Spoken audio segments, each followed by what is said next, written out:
Tema kita pada hari ini adalah humor itu kekuatan dan gunakanlah. Kalau Anda ingin mengeluarkan humor, kadang-kadang dengan menceritakan anekdot atau lelucon singkat, atau kalau Anda melihat sesuatu yang lucu, bahkan dalam situasi yang sulit, orang lain akan menghargai, mengagumi Anda, dan akan lebih mendekati Anda. Humor seperti magnet yang menarik orang kepada Anda. Orang selalu suka berada di dekat seseorang yang membantu mereka tersenyum, tertawa, menikmati satu saat, dan orang selalu ingin menghindari pencari kesalahan yang tidak bisa tersenyum dan hanya melihat segi yang negatif dalam setiap situasi. Ketahuilah, humor bekerja seperti mukjizat. Hal itu benar-benar membuat orang lain merasa lebih baik secara fisik. Humor menurunkan tekanan darah, mendorong relaksasi, memperlancar pencernaan makanan, dan membantu orang lain melupakan kekhawatirannya. Selama bergenerasi-generasi, majalah Reader Digest mengatakan bahwa tertawa itu obat yang paling mujarab. Dan memang itu adalah benar.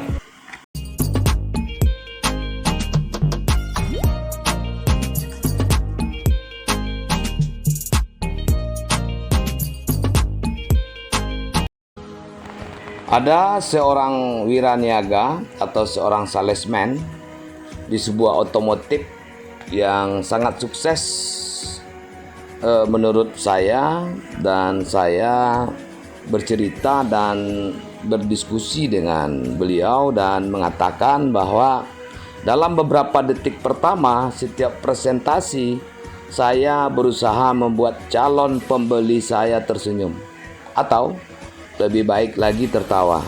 Saya melakukan ini untuk dua alasan. Yang pertama, tertawa membuat orang rileks dan menyebabkan calon pembeli jauh lebih bisa menerima apa yang diinginkan saya katakan kepadanya. Yang kedua, membantu saya membina reputasi saya sebagai orang hangat dan bersahabat, seseorang yang diinginkan untuk diajak bicara pada kesempatan saya datang berikutnya. Kunci menuju pernyataan diri yang humoris adalah menemukan sesuatu yang menggelikan pada setiap situasi. Hidup ini terlalu pendek untuk dilewatkan dengan muka murung.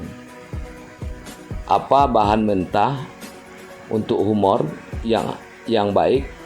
Bahan humor yang paling baik adalah diri Anda sendiri. Sebagai contoh, Presiden Reagan punya kemampuan untuk menemukan sesuatu yang humoris tentang dirinya, untuk disesuaikan dengan kesempatan apa saja, dan juga mencetak nilai-nilai. Presiden membuat berpuluh-puluh lelucon tentang umurnya.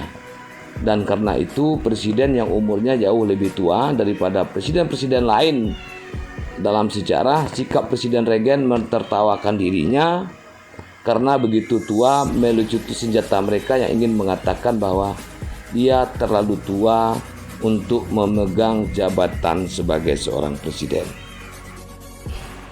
Pepatah mengatakan, semakin banyak kita memberikan, semakin banyak pula kita memperoleh. Berlaku terhadap antusiasme.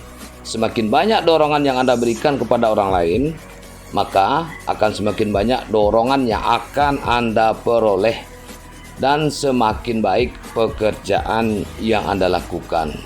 Kuasailah konsep ini.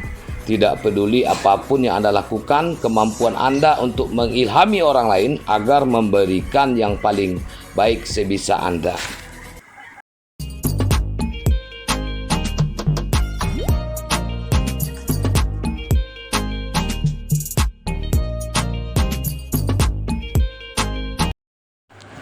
Berpikirlah besar dan hindari pertengkaran. Kebanyakan orang bertengkar beberapa kali setiap hari dan setiap waktu. Mereka bertengkar tentang tugas kerja dan cara melakukannya. Mereka bertengkar tentang di mana akan makan, tentang politik, dan tentang urusan perusahaan. Mereka bertengkar tentang hal-hal besar dan hal-hal kecil. Tetapi orang tidak pernah memenangkan pertengkaran. Berikut ini adalah fakta yang menakjubkan. Anda tidak bisa memenangkan yang namanya pertengkaran. Bertengkarlah dengan teman hidup Anda mengenai apa saja, di mana harus makan malam, rencana liburan, atau sekolah untuk anak-anak, dan Anda akan kalah. Keributan akan timbul sebagai akibatnya. Dan seperti sebundel petasan yang diikat menjadi satu. Keributan ini akan menjadi seperti reaksi berantai. Sebelum Anda menyadari, sebuah pertengkaran yang kelihatannya tidak penting, di mana akan makan malam, menciptakan banyak ledakan lisan baru yang berkisar mulai dari aku tidak tahan bersama